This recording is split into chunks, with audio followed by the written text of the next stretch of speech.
Nuestro programa del día de hoy definitivamente tiene sabor europeo. Hemos contado con la presencia de dos extraordinarios juristas españoles y ahora es turno de presentar a uno de los más destacados profesores de Derecho Penal y Derecho Público Internacional de la Universidad de Colonia, Alemania. Me estoy refiriendo al profesor Klaus Kress, quien se encuentra presente con nosotros y a quien damos la más cordial bienvenida a Referente Jurídico. Willkommen, Herr Professor Kress. Muchas gracias. Bueno, para poder hacer esta entrevista vamos a contar con la también participación del profesor Miguel Polaino Orts, quien además va a asistirnos en la traducción correspondiente. Adelante, Miguel. Muchas gracias, Luis. Klaus Kress, nos conocimos en Alemania hace varios años, entonces no tenías mucho contacto con Latinoamérica, con España. Entre tanto has venido a Latinoamérica en varias ocasiones, a Colombia, Argentina y ahora por primera vez Perú. Das ist richtig.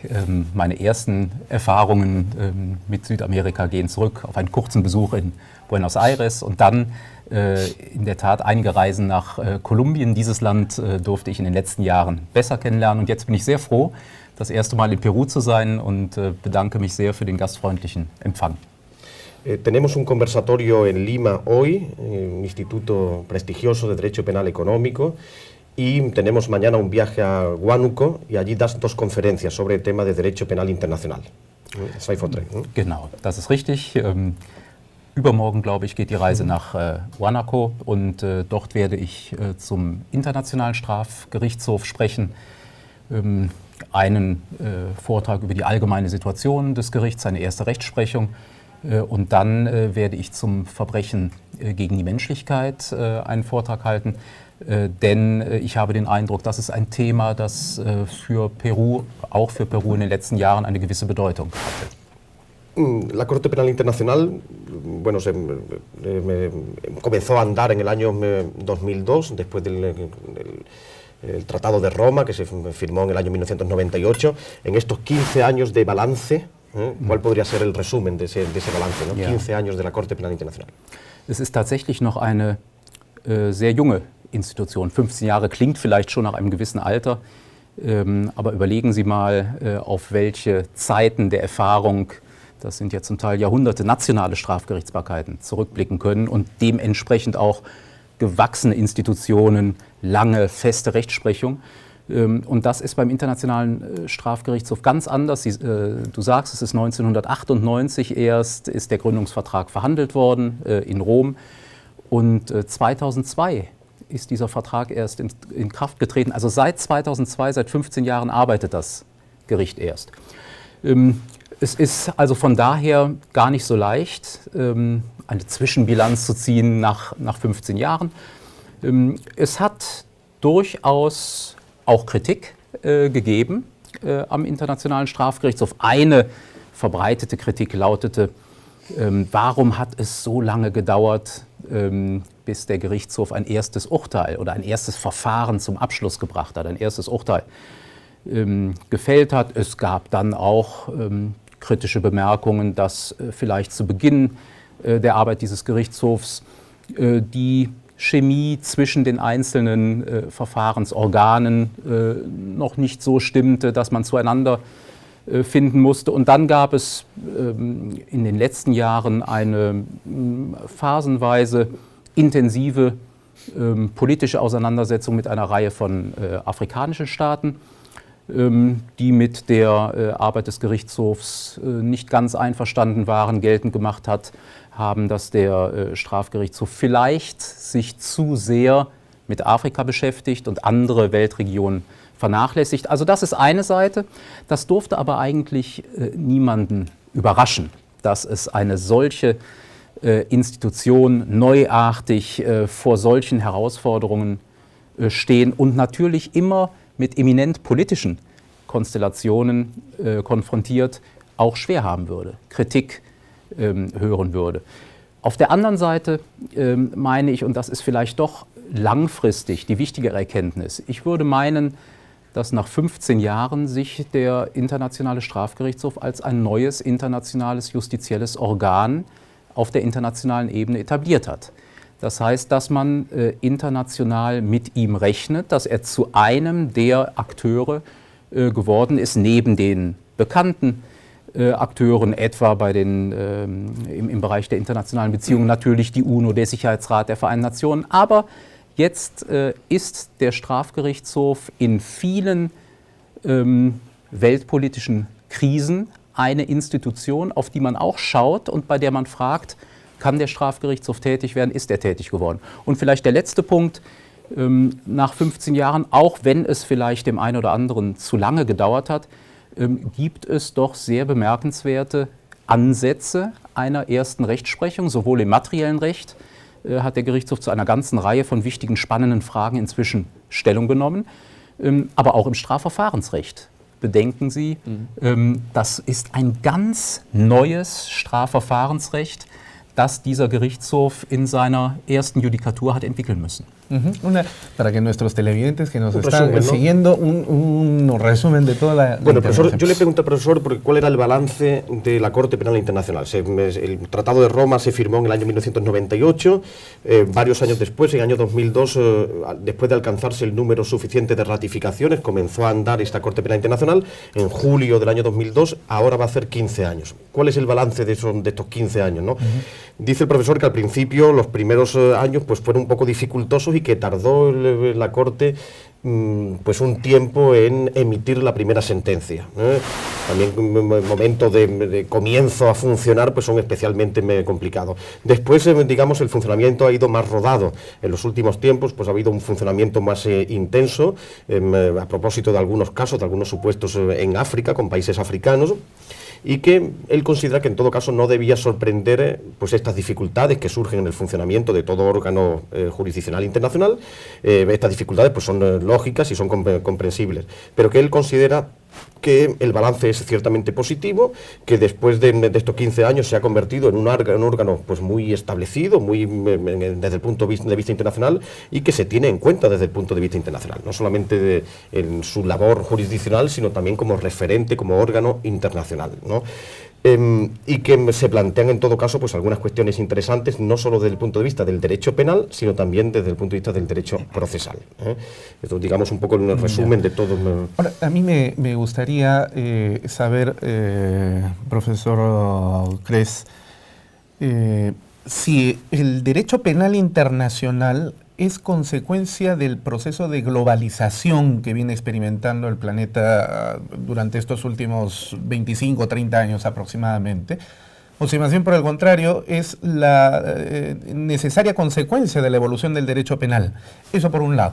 Y por otro lado, el derecho penal que se implementa desde la Corte Penal Internacional, ¿qué tipo de derecho penal es? ¿Es un derecho penal que tiene inclinación hacia la tradición germano-románica, de la cual el Perú es tributario, o más bien es un derecho penal anglosajón? ¿Qué orientación es el derecho penal que se implementa en la Corte Penal Internacional? Also seiner Idee nach ist das Völkerstrafrecht, insofern passt es gut zum Begriff der Globalisierung. Es ist Weltstrafrecht. Es ist seiner Idee nach ein Recht, das für jeden Bürger dieses Globus, und zwar eben nicht nur für die Staatsorgane, sondern wirklich für jeden Bürger dieser Welt, man kann sagen für jeden Weltbürger, die Bürger dieser Welt werden vom Völkerstrafrecht als Weltbürger, als Mitglieder der internationalen Gemeinschaft angesprochen, gleichermaßen gilt. Aber natürlich ist es so, auch ein solches Recht kommt nicht aus dem Nichts, sondern es entwickelt sich und es ist in unterschiedlichen Bereichen deshalb auch stärker oder schwächer von den nationalen Rechtstraditionen geprägt. Ich würde sagen, die Prägung ist vielleicht, was die Tatbestände anbetrifft, also die großen Kerntatbestände des Völkerstrafrechts, Angriffskrieg, Völkermord, Menschlichkeitsverbrechen und Kriegsverbrechen. Da ist das Völkerstrafrecht vielleicht wirklich am autonomsten. Also es ist eine genuin völkerrechtliche Entwicklung. Etwas anders ist es im Bereich dessen, was wir wahrscheinlich in der lateinamerikanischen Welt wie in Deutschland den allgemeinen Teil des Strafrechts nennen würden, die allgemeinen Strafrechtsprinzipien und das Strafverfahrensrecht. Da war man besonders angewiesen auf die nationalen Quellen. Und da wird man sagen können, dass in der ersten Phase der Entwicklung des Völkerstrafrechts, also von der Geburtsstunde in den Nürnberger und Tokioter Prozessen nach dem Zweiten Weltkrieg bis in die 1990er Jahre, als das Völkerstrafrecht wiederbelebt wurde durch die Gründung der Ad-hoc-Gerichtshöfe für Jugoslawien und für Ruanda, dass bis zu diesem Punkt das Völkerstrafrecht stärker angloamerikanisch geprägt war. Das liegt einfach daran, dass Amerika und England etwa bei den Verhandlungen, die zu dem Londoner Statut führten, 1945 eine starke Rolle gespielt haben. Und das liegt auch daran, dass diese Staaten einen starken Einfluss hatten auf die Ausarbeitung des Statuts für den Jugoslawien-Strafgerichtshof, der 1993 gegründet wurde. Aber dann ist es interessant festzustellen, als es zu den Verhandlungen kam, die dann 1998 zu dem Gründungsvertrag über den Internationalen Strafgerichtshof führten. Diese Verhandlungen wurden ja auf der Ebene globaler Verhandlungen geführt. Also jeder Staat der Welt war berechtigt teilzunehmen und sehr viele Staaten haben das getan. Das waren wirklich globale internationale Vertragsverhandlungen und da gab es dann natürlich eine ganze Reihe von nicht angloamerikanischen Staaten, die geltend gemacht haben, wir haben auch unsere Rechtstraditionen und wir glauben, dass an der einen oder anderen Stelle auch wir gute, wichtige Quellen haben, von denen das Völkerstrafrecht profitieren sollte. Und um hier in Peru von den lateinamerikanischen Staaten zu sprechen, die lateinamerikanischen Staaten waren während des gesamten Verhandlungsprozesses sehr starke Befürworter der Idee einer internationalen Strafgerichtsbarkeit und die haben ihre nationalen Traditionen mit eingebracht. Spanien war ein sehr wichtiger Akteur und hat immer wieder mit eigenen Ideen und eigenen Vorschlägen sich beteiligt. Und das hat dazu geführt, dass am Ende das Recht, was wir jetzt haben, insbesondere im Strafverfahrensrecht, ein wirklicher Kompromiss ist und aus beiden Traditionen speist und vielleicht auch noch darüber hinaus. Auch die afrikanischen Staaten waren sehr interessiert in diesem Prozess. Bueno, según la concepción de la propia Corte Penal Internacional, como ellos se configuraron, estaban originariamente orientados a la configuración de un derecho penal global, de un derecho penal mundial, de un derecho penal realmente universal. Esto no significa, claro, evidentemente que surja de la nada, nada surge de la nada y que tampoco el derecho penal internacional configurado en esta Corte Penal Internacional y en el Estatuto de Roma pues surgiera realmente de la nada, sino que se pueden observar pues diferentes impregnaciones, diferentes influjos, ¿no? Por un lado, en lo que se me refiere, por ejemplo, a los elementos del crimen internacional, a los elementos del crimen, pues sí es relativamente autónomo, sí se ha configurado pues una configuración, autoconfiguración pues realmente interesante. En otros ámbitos, algunas instituciones jurídicas pues sí provienen de la dogmática jurídico-penal, de corte más tradicional, alemana, etcétera, etcétera, y en otros ámbitos, sin embargo, pues existe más procedimentales, por ejemplo, pues un influjo de las anteriores cortes penales, tradicionales de Tokio, de Nuremberg, o posteriormente de los años 90 de la antigua Yugoslavia y de Ruanda. Es decir, que al final es todo pues una mezcolanza de diferentes impregnaciones, de diferentes influjos. Un derecho penal ecléctico. Ecléctico, pero que hacen de todas maneras, pues la idea es que sea realmente, que sirva para contribuir a cometido pues para el que surge.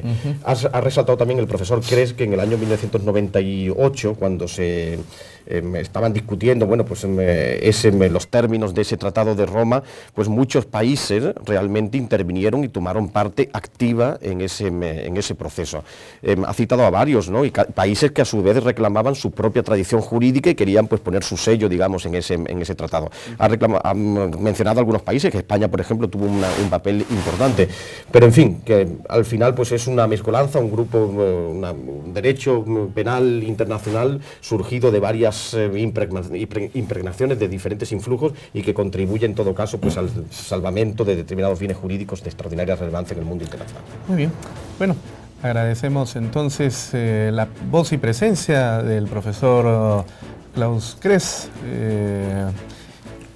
por su participación el día de hoy en Referente Jurídico, y esperamos tenerlo prontamente en nuestro programa, y le deseamos también una feliz estadía en el Perú. Guten Tag, el profesor Cruz.